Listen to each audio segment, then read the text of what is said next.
Vale, perfecte. Perfecte. Doncs jo us parlaré de l'escorxador mòbil. Inicialment hi ha una sèrie de... Bueno, una organització molt ràpida com seria la presentació.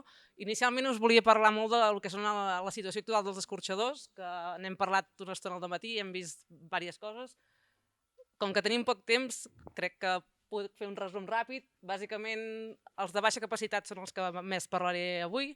En tenim 43, amb els últims, podríem dir, 10 o 15 anys n'han tancat moltíssims.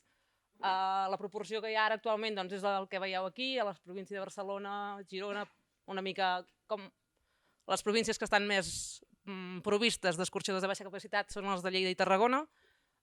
I el tipus de titularitat doncs, també és diferent en funció de quins ajuntaments o quines entitats hi ha a darrere, i el tipus de sacrifici, que també n'hem parlat al matí, que hi ha molta gent que té ramaderia però que no pot comercialitzar, no pot vendre el seu producte com a ecològic, perquè és una condició indispensable que tots els passos, diguéssim, que faci el producte des de l'animal viu fins al producte final, passi per edificis o establiments certificats en producció ecològica. I aquí veiem doncs, que actualment dels de baixa capacitat només un 15% tenen aquesta doble funció de sacrifici convencional i ecològic. Aquí una mica de mapa explicatiu de puntejat d'on estan aquests 43 escorxadors de baixa capacitat. Aquí sobretot parlàvem dels d'oví. Com veieu, són dades del 2020, no les tenim més actualitzades, però sí que no hi ha ni l'escorxador mòbil, no hi ha ni unes quantes iniciatives que hi ha ara en procés de posar-se en funcionament, però sí que podem veure com aquí a la Catalunya central, diguéssim, entre Osona, els Vallesos, Moianès, Bages, una mica la Segarra, hi ha un buit bastant evident. Sí que en aquestes zones hi ha grans escorxadors que ja n'hem parlat abans al matí, no? Que hi ha Castellbisbal, hi havia hagut Mercabarna, hi ha Sant Cugat, però són un tipus d'escorxadors que potser fan un tipus de sacrifici dels animals més a gran escala i que no tenen tant en compte el que és la qualitat del producte o el treballar d'una manera més acurada, que és el que a vegades el petit productor demana o necessita. Aquí, bàsicament, més dades de temes d'escorxadors, amb gràfiques. La línia vermella és doncs, el número de caps, que veiem que més o menys es manté constant, però sí que el número d'escorxadors va baixant i des del 2018 aquí doncs, encara ha baixat més.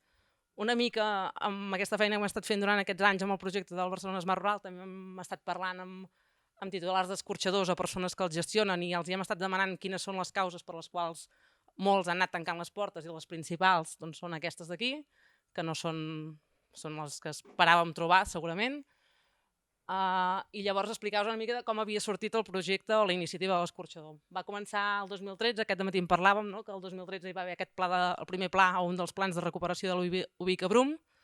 Aquí es va generar un grup de treball sobre els escorxadors mòbils, es va demanar un petit estudi que vam fer de viabilitat el Neus Montlló i en Manolo per la zona del Ripollès, i després, durant els anys consecutius, doncs, hi ha hagut diferents accions que han anat doncs, encaminades a anar tirant això endavant.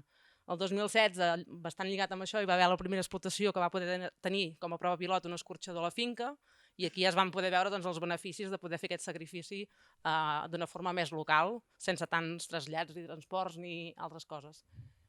El 2019 va ser quan vam engegar amb aquest projecte del Barcelona Smart Rural, quan es va fer un estudi per saber diferents tipus d'infraestructures que el sector necessitava. No només van sortir els escorxadors, van sortir altres tipus d'obrador que també doncs, amb aquest projecte s'han anat construint, que després crec que la Marta també explicarà.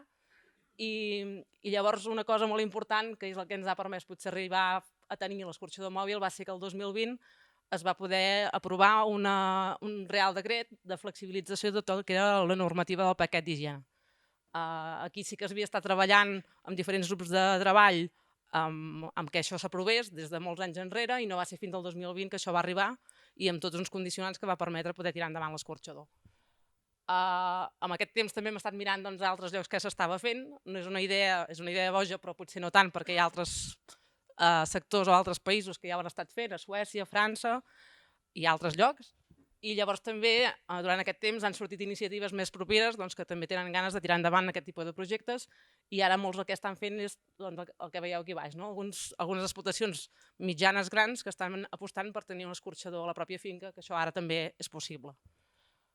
Llavors, per poder fer o poder portar a terme l'escorxador mòbil doncs hi ha hagut una feina aquí ingent de posar d'acord amb molta gent i amb moltes entitats.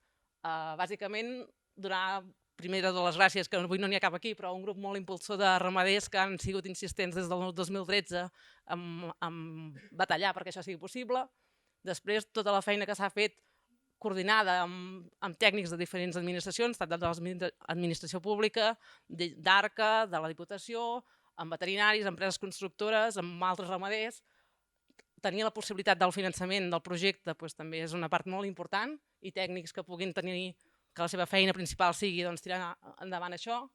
El tancament d'aquesta línia de remugants de molts escorxadors de la zona de la Catalunya central encara ens va fer pensar que això era necessari, i sobretot aquests plans de viabilitat previs i estudis que sortien favorables, almenys en les condicions en les quals es va començar a plantejar que encara el cost del gasoil i de més no era tan elevat com ara. Com vam començar? Doncs amb aquests pastors i ramaders, fent enquestes, visites, sobretot en els primers ramaders que estaven interessats, visites a altres escorxadors per veure com estaven funcionant, establint la possible ubicació i itineraris que podria tenir aquest escorxador, que hi ha hagut canvis des del que havia sigut la iniciativa principal o inicial, pensar en la possible logística i fórmula de gestió d'aquest escorxador un cop estigués fet, i com que hi havia molts interrogants, doncs vam fer una mica de cronograma i de tràmits que sabíem que alguns s'havien de fer, altres ens han vingut sobrevinguts que no teníem clar que s'haguessin de fer i ens hem topat i els hem hagut de fer i saltar-los com hem pogut, perquè com que no n'hi havia cap, doncs hi havia tràmits que estaven pensats per un escorxador físic i no per un escorxador mòbil, i sol·licituds de formularis que estan fetes per pensar en un tipus d'establiment i això no compleix cap dels requisits previs, i aquí hem tingut diversos moments de posar-nos a encaixar coses, tant administrativament com burocràticament,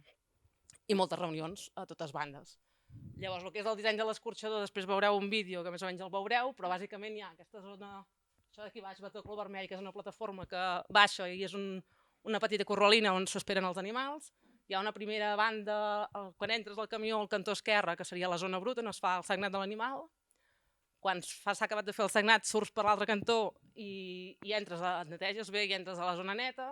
Vas a parar aquí on hi ha aquests dues carretons, diguéssim, de color verd, que seria la zona neta on es fa l'espatllat de l'animal i l'espassejat, o el treball, diguéssim, i llavors passa just a darrere la cabina, és on hi ha la càmera de fred, que té una sortida per lateral per no fer creuaments de producte amb animal viu, per dir-ho així.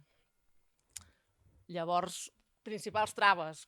N'hi ha hagut moltes, pel simple fet aquest que és una cosa que no existia i que hem hagut d'anar saltant. Hi havia una primera part molt important de normativa, si no hi hagués hagut aquest Real Decret aprovat, era totalment inviable de continuar de treballar en aquest projecte. Tot el tema de registres, d'homologacions, quan abans parlàveu de la burocràcia, doncs aquí també n'hi ha hagut molta i n'hi haurà molta, segurament. Hi ha una part important també del que són residus o subproductes, que també primer vam voler categoritzar cadascun per la seva categoria i després hem acabat fent una altra cosa molt diferent, que és que tot el que són residus, sang, pell, en alguns casos, vísceres i demés, al final posem tot el contenidor de cadàvers i és així com hem trobat la manera més fàcil de moment de poder-ho gestionar. El trobar una persona que tingués el carnet de camioner, que sapigués fer la feina, que tingués la formació adequada, doncs també ha costat moltíssim. A les explotacions han de fer unes adaptacions perquè l'escorxador pugui parar la seva explotació i donar-li servei. També hem hagut de fer, explicar molt bé aquestes modificacions que s'havien de fer. Hem fet visites a cada una de les explotacions per veure quin era l'espai millor de l'explotació per poder-hi fer parar l'escorxador.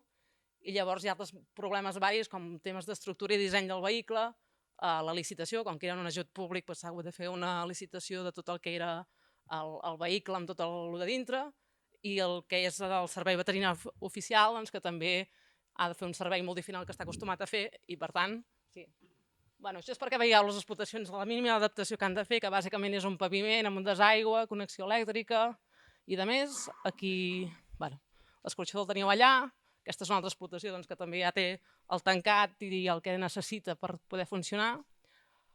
Aquí un mapa molt breu per explicar les explotacions a les quals ja estem donant servei, que hi ha un punt central que és a Prats de Lluçanès i des d'aquí és on va corrent l'escorxador, que estem pendents de fer 3 noves incorporacions amb els corresponents registres que s'han de fer.